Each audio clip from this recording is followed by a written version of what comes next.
రూపాయి ఖర్చు పెట్టకుండా షార్ట్ ఫిల్మ్ తీసి యూట్యూబ్ లో ఎట్లా రిలీజ్ చేయాలో క్లియర్ గా చెప్తా, ఫుల్ వీడియో చూడు. నీ షార్ట్ ఫిల్మ్ తీసే ప్రాసెస్ ని, ఈ zero budget film making process ని మనం 4 స్టెప్స్ లో మాట్లాడుతున్నాం.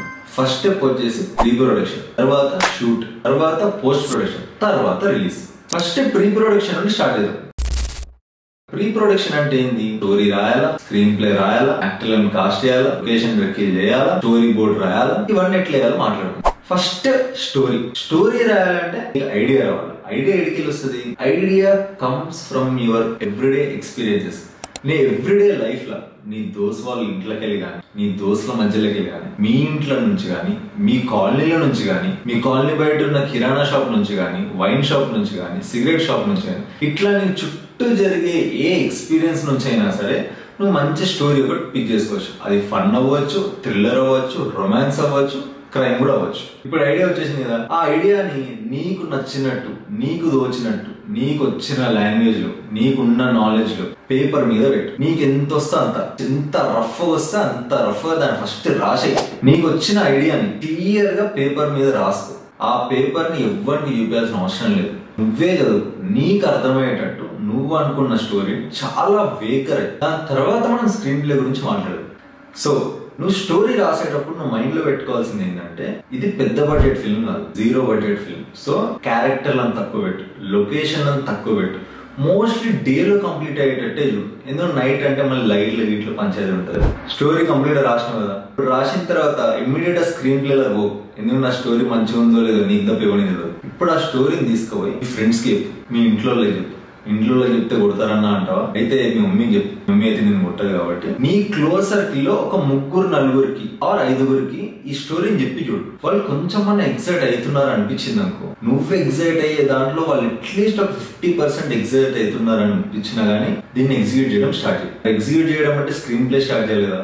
ఇప్పుడు మనం స్క్రీన్ ప్లే ఎట్లా రాయాలి నేర్చుకుందాం. స్క్రీన్ ప్లే ఎట్లా రాస్తావు? స్క్రీన్ ప్లే రాయాలంటే నేను ఇక్కడ చెప్పేది కాదు, నువ్వు ఇంటర్నెట్ కి వెళ్ళి స్క్రీన్ ప్లేస్ అని కొడితే నీకు నచ్చిన తెలుగు ఫిల్మ్స్ గానీ, హిందీ ఫిల్మ్స్ గానీ, ఇంగ్లీష్ ఫిల్మ్స్ గానీ, వరల్డ్ సినిమా గానీ నీకు 100 స్క్రీన్ ప్లేలు దొరుకుతాయి. సో నీకు నచ్చిన ఒక మోస్ట్ ఫేవరెట్ మూవీ సెలెక్ట్ చేసుకో. నువ్వు ఎంజాయ్ చేసే ఒక మంచి సినిమాని సెలెక్ట్ చేసుకొని ఆ సినిమా స్క్రీన్ ప్లే ను ఇంటర్నెట్ లో ఎత్తుకో. నీకు ఇంటర్నెట్ లో ఏడు దొరుకుతుంది అనుకో, చాట్ జీపీటీ అడుగు, అది నీకు మొత్తం స్క్రీన్ ప్లే ఇస్తుంది. దాన్ని కాపీ చేసుకొని డాక్యుమెంట్లు వేసుకొని ఆ స్క్రీన్ ప్లే ఎన్ని సార్లు అయితే అన్ని సార్లు చదువు. నీకు నచ్చిన సినిమా స్క్రీన్ ప్లే వచ్చిన తర్వాత ఆ సినిమాను 3 విధాలు చూడాలి. ఫస్ట్ సినిమా మొత్తం చూస్తూ ఈ స్క్రీన్ ప్లే చదువుతూ ఉండు. సెకండ్ సినిమాని మ్యూట్ చేసి సినిమాని చూస్తూ స్క్రీన్ ప్లే చదువుతూ ఉండు.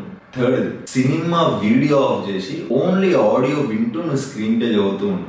అప్పుడు డైరెక్టర్ విజువల్ గా అండ్ ఆడియో పరంగా సినిమాని ఇట్లా తీసిండు అనేది నీకు స్క్రీన్ ప్లే ప్రకారం అర్థమవుతుంది. అప్పుడు నువ్వు స్క్రీన్ ప్లే చాలా బ్యూటిఫుల్ గా రాసుకోవచ్చు. ఈ స్క్రిప్ట్ లో ఇవన్నీ చదవడం నా వల్ల కాదన్నా అంటావా? మంచి 2 బుక్కులు చెప్తా. ఈ 2 బుక్కుల్లో ఒక బుక్ సెలెక్ట్ చేసుకొని దాని నుంచి అయినా స్క్రీన్ ప్లే నేర్చుకోవచ్చు. ఒకటి సిట్ఫీల్డ్ స్క్రీన్ ప్లే, ఇంకోటి సేవ్ ద క్యాట్. ఈ రెండిట్లో ఏదైనా బుక్ చదువు, నీకు స్క్రీన్ ప్లే ఎట్లా రాయాలో క్లియర్ అర్థమవుతుంది.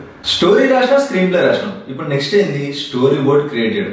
అన్నా నేను అంత పెద్ద ఆర్టిస్ట్ ని కాదు, నేను అంత పెద్ద స్కెచ్లు వేయలేనంటావా? స్టోరీ బోర్డ్ వేయడానికి నువ్వు ఆర్టిస్ట్ అవ్వాల్సిన అవసరమే లేదు. నువ్వు ఒక ఫ్రేమ్ అనుకుంటావు కదా, ఈ ఫ్రేమ్ లా ఒకటి ఇట్లా నుంచి ఉంటాడు, ఇంకోటి ఇట్లా నుంచి ఉంటాడు, వీళ్ళిద్దరు ఒకళ్ళు మాట్లాడుకుంటా ఉంటారు అని అనుకుంటావు కదా. నీ 2 ఫ్రెండ్స్ ని పట్టుకో, వాళ్ళని తీసుకుపోయి ఒక రూమ్ లో నుంచోబెట్టు. నువ్వు రూమ్ లో షూట్ చేద్దాం అనుకున్నావు, రోడ్డు మీద షూట్ చేద్దాం అనుకున్నావు, డిసైడ్. రోడ్డు మీద సీన్ అనుకో, నువ్వు అనుకుంటున్న రోడ్డు మీద ఇద్దరిని నుంచోబెట్టు.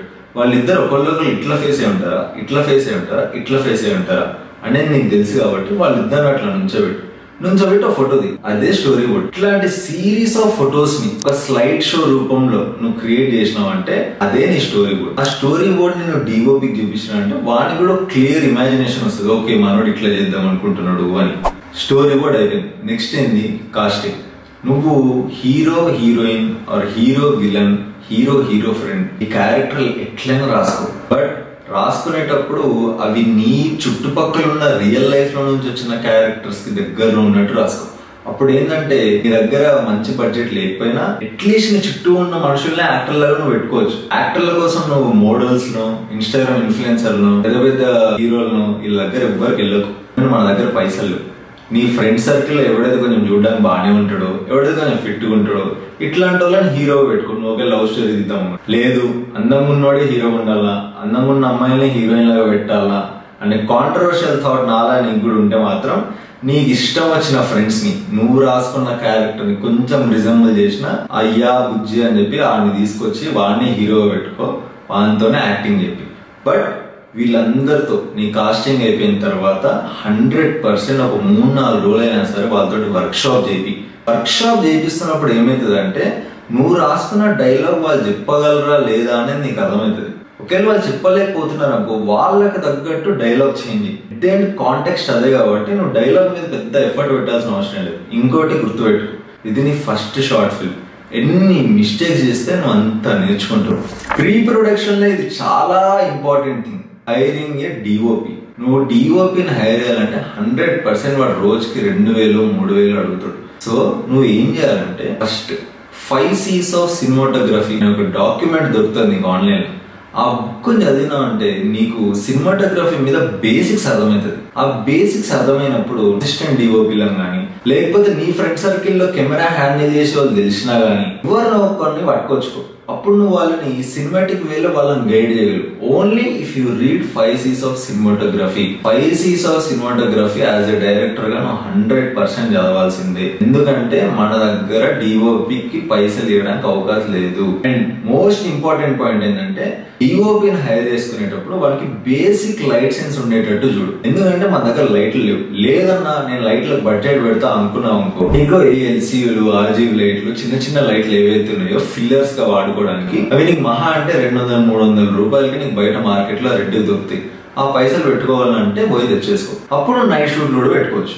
ఇంకోటి, ఏడ కూడా లొకేషన్ లో పర్మిషన్ అడగవు. లొకేషన్ పర్మిషన్ అడిగి సినిమా తీయాల్సిన అవసరం లేదు. గ్యాంగ్స్ ఆఫ్ వసేపూర్ మూవీ ఉంటుంది, అనురాగ్ కశ్యప్. ఆ మూవీ మొత్తం కూడా ఎక్కడ కూడా లొకేషన్ పర్మిషన్ లేకుండా తీసారు. అంత పెద్ద మూవీ ఎట్లా తీసారు భయ్యా అంటావా? సినిమాటోగ్రఫీ రూల్ బుక్ ఓపెన్ చేస్తే దానిలో ఒక రూల్ ఉంది.